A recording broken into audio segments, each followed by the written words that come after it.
Hello friends, हम accounting terms के part 2 का वीडियो देख रहे हैं। फ्रेंड्स, हमारा असेट से बाकी था, वहां से हम कंटिन्यू कर रहे हैं। So friends, what is asset, right? वो समझाना आपको बाकी है। सी फ्रेंड्स, असेट्स यानी क्या? बिजनेस की ओनरशिप। जैसे कि मेरी एक फैक्ट्री है, राइट, जिसमें मेरे पास, मान लो कि यहाँ बहुत सारे, अज्यूम करो कि यहाँ बहुत सारी जमीन है आजू बाजू, राइट? ठीक है। इवन फैक्ट्री भी अपनी है, इवन गोडाउन भी अपना है, बिजनेस का है, राइट? इवन वहां बहुत सारा फर्नीचर लगा हुआ है, वहां बहुत सारे मशीनरीज पड़े हैं। तो ये सारी जो मेरी ओनरशिप है, दैट मीन्स जो बिजनेस की ओनरशिप है, तो that is called your assets, right? यानी जिसको बेचकर फ्यूचर में आप कुछ ना कुछ कमा सकते हो, दैट इज कॉल्ड असेट। एक तरीके से बोलना जाए तो लायबिलिटी का टोटली ऑपोजिट होता है असेट। असेट के भी डिफरेंट डिफरेंट पार्ट्स है, टाइप्स है, राइट? एक होता है नॉन करंट असेट, दूसरा है करंट, तीसरा है फिक्टिशियस असेट। तो जैसे लायबिलिटी में हमने समझा था, उसी तरह से यहां समझ ले what is non current asset. ऐसी असेट जो लॉन्ग टर्म ड्यूरेशन के लिए आप खरीद रहे हो। जैसे कभी भी बिजनेस में आप लैंड खरीदो, बिल्डिंग खरीदो, या फर्नीचर खरीदो, एक्सेट्रा। ऐसी आइटम अगर आप खरीदो जिसमें आपका पर्पस उसको इमीडिएटली बेचकर कुछ ना कुछ कमाना नहीं होता, यानी उसको इमीडिएटली बेचकर आपको पैसे रियलाइज नहीं होंगे, तो that is called non current asset, जिसके अंदर सारी की सारी फिक्स असेट शामिल हो जाती है। अभी फिक्स असेट यानी क्या? तो लैंड, बिल्डिंग, फर्नीचर, जो जनरल केस के अंदर फिक्स असेट माना जाता है। तो नॉन करंट असेट का ही एक पार्ट है फिक्स असेट। बराबर है फ्रेंड्स? अच्छा, फिर आता है करंट असेट। करंट असेट यानी ऐसी असेट कि जिसमें से फंड आपको विद इन 12 मंथ्स रियलाइज हो सकता है, यानी वो उसका ड्यूरेशन शॉर्ट टर्म नेचर का होता है।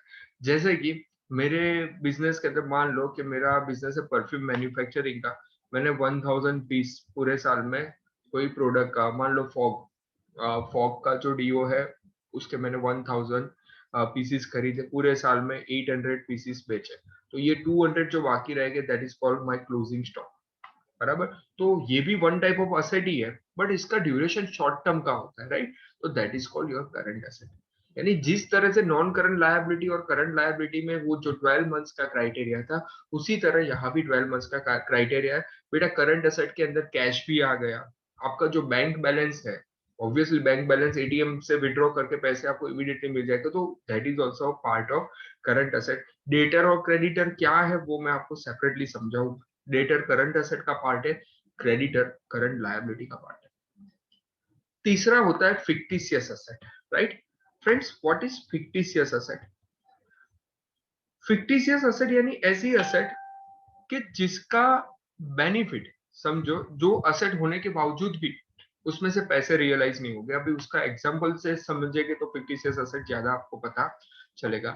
मान लो कि एक प्रोडक्ट है, प्रोडक्ट नहीं मानेंगे, मान लो कि एक सॉन्ग है, कोका कोला टू, राइट? ऐसा एक सॉन्ग बॉलीवुड के अंदर आ गया। अभी हम एग्जाम्पल के तरह ही ले रहे हैं, कोका कोला टू ऐसा सॉन्ग। मान लो कि कोका कोला कंपनी ने ये सॉन्ग प्रमोट करने के लिए मूवी के डायरेक्टर या तो प्रोड्यूसर को कुछ ना कुछ फंड दिया होगा कि भाई आप अपने मूवी के अंदर ये सॉन्ग रखो, क्योंकि सॉन्ग के लिरिक्स के अंदर है कोका कोला वर्ड, यानी बार बार लोग ये गाना गाएंगे तो उतने टाइम उसकी एडवर्टाइजमेंट होगी। यानी कोका कोला ने मान लो 5 करोड़ रुपीस ये सॉन्ग एक मूवी के अंदर डालने के लिए, खाली ये वर्ड डालने के लिए दिए। अभी कोका कोला के लिए 5 crore rupees, we know it is not a big amount for Coca Cola, but समझो, क्या ये 5 करोड़ रुपीस का बेनिफिट कोका कोला को एक साल मिलेगा? नहीं। कहना ही से इसका बेनिफिट 5 to 10 years के लिए मिलेगा। तो ये ऐसा एक्सपेंस कोका कोला कर रहा है कि जिसका बेनिफिट उसको लगातार मिलेगा। यस और नो? कहने से it is called one type of advertisement campaign. Yes और नो? तो अगर कंपनी ये एक्सपेंस को एक ही साल के अंदर लिख देती, तो कंपनी की प्रॉफिटेबिलिटी को हिट हो जाता, कि 1 साल में 5 करोड़ रुपए का खर्चा, तो कंपनी क्या करेगी, इसको 5 इयर्स या तो 10 इयर्स में डिवाइड करेगी कि भाई ये साल 1 करोड़ रुपए का खर्चा है, next year another 1 crore rupees का खर्चा है। तो कंपनी क्या दिखाएगी, भाई 5 करोड़ रुपीज का भले एक्सपेंस हुआ, बट ये साल तो मैं 1 करोड़ ही मानूंगा, बाकी के 4 करोड़ को नेक्स्ट ईयर कैरी फॉरवर्ड ले जाऊंगा, नेक्स्ट ईयर फिर से 1 करोड़ का मानूंगा तो फिर 3 करोड़ का कैरी फॉरवर्ड लेता जाऊंगा। यस और नो? तो ये जो अब 5 करोड़ का 4 करोड़ हुआ, 4 करोड़ का 3 करोड़ बचा, 3 करोड़ का 2 करोड़ बचा, उसको हम मानेंगे एडवर्टाइजमेंट कैंपेन अकाउंट, या तो उसको मानेंगे एडवर्टाइजमेंट सस्पेंस अकाउंट, या तो उसको मानेंगे one type of fictitious asset, या तो उसको मानेंगे डिफर्ड रेवेन्यू एक्सपेंडिचर। ये सभी चीज से राइट, फिक्टिशियस असेट का एग्जांपल डिफर्ड रेवेन्यू एक्सपेंडिचर, और डिफर्ड रेवेन्यू एक्सपेंडिचर का एग्जांपल है एडवर्टाइजमेंट कैंपेन या तो सस्पेंस अकाउंट। यानी एक बार का एक्सपेंस जिसका बेनिफिट आपको बार बार मिलता है, राइट, तो उसको मानते हैं एडवर्टाइजमेंट सस्पेंस या तो एडवर्टाइजमेंट कैंपेन या तो डिफर्ड रेवेन्यू एक्सपेंडिचर या तो फिक्टिशियस असेट उसको मानते हैं।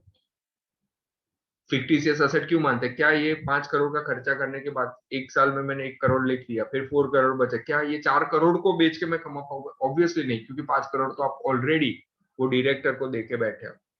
अभी आप बोलोगे 4 करोड़ का तो बेनिफिट लेना बाकी है, क्या ये 4 करोड़ का बेनिफिट मैं किसी और को बेच पाऊंगा? ऑब्वियसली नहीं बेच पाऊंगा, कोई मुझे थोड़ी पैसा देगा।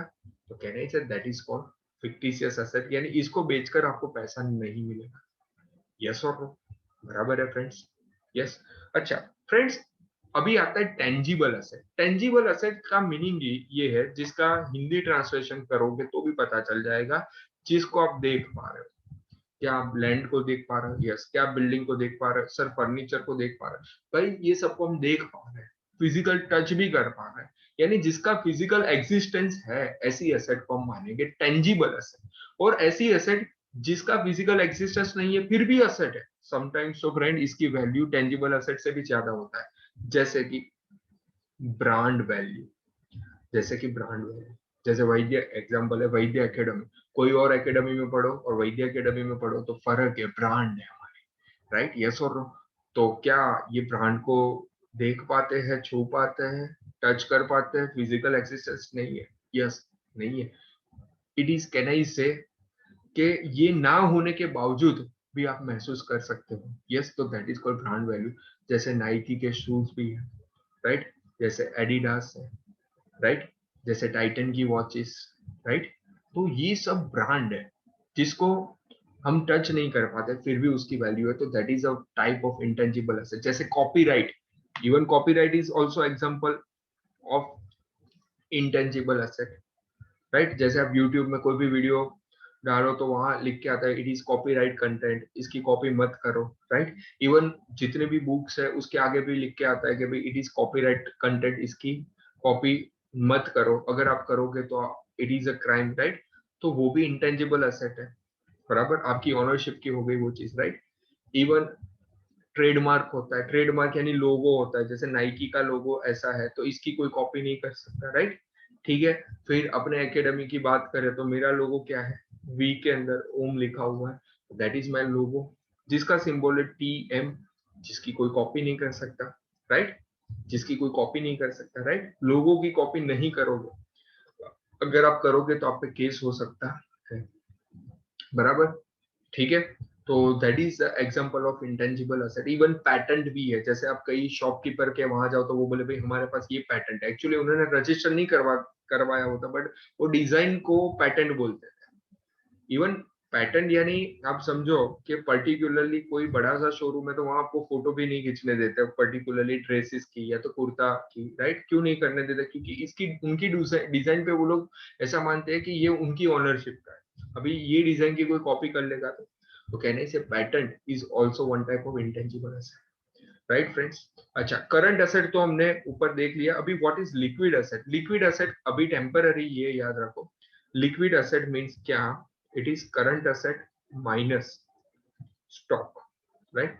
अभी ये क्या होता है, हम रेशियो एनालिसिस करके 12th स्टैंडर्ड के अंदर एक चैप्टर पढ़ेंगे, तब आपको पता चलेगा। अभी खाली आपको उसका फॉर्मूला याद रखना है, बराबर। It is nothing but current asset minus stock, बराबर। रियल एसेट यानी ऐसी एसेट जिसकी वैल्यू रियल में होती है, रियलिटी में कुछ वैल्यू उसकी अलग होती है, that is called real real asset, right. ठीक है, जैसे कि मेरे पास एक असेट है, उसकी मार्केट वैल्यू कुछ ना कुछ निकल के आ रही है, राइट, तो that is called real asset, right. उसको बेच के मैं क्या कमाऊंगा, वो अमाउंट जो मुझे मिलती है, that is called there real value, right. ये भी इतना इंपॉर्टेंट पॉइंट नहीं है, आगे इतना यूजफुल होने वाला पॉइंट नहीं है। फिक्टिशियस असेट तो मैंने आपको भी ऑलरेडी बता दिया, जो एडवर्टाइजमेंट कोका कोला सॉन्ग का आपको दिया था, राइट। इवन आप बॉलीवुड के बहुत सारे सॉन्ग्स देखोगे तो उसके अंदर कई बार ऐसे वर्ड्स आ जाते हैं जो कोई कंपनी की होती है, कंपनी के होते हैं। फेविकॉल वर्ड का यूज किया गया, तो ऑब्वियसली शायद ऐसा हो सकता है कि फेविकॉल कंपनी ने उनको बोला हो कि भाई आपके सॉन्ग के अंदर हमारा ये वर्ड यूज करना, हमको पता नहीं एक्चुअली क्या हुआ है, but the thing is that this is the best example for this, right. So that was our fictitious asset. फिर फ्रेंड्स आता है रिसिप्ट्स। यार एक चीज बताओ, रिसिप्ट्स में यानी पेमेंट मिलना, that is called receipts, we know very well, ये तो इवन नहीं पढ़ा था तो भी पता चलता है। But friends there are two types of receipts, एक होती है रेवेन्यू रिसिप्ट और एक होती है कैपिटल रिसिप्ट। यानी मैं बच्चों को पढ़ा रहा हूँ, वो लोग मुझे फीस दे रहे हैं, क्या ये रूटीन नेचर में होता है? यस, मैं रूटीन नेचर में ही होता है ना, ऑब्वियसली मैं पढ़ाऊंगा, डेली पढ़ाऊंगा, आप मुझे फीस दोगे, दिस इज रूटीन नेचर, तो that is called revenue receipt.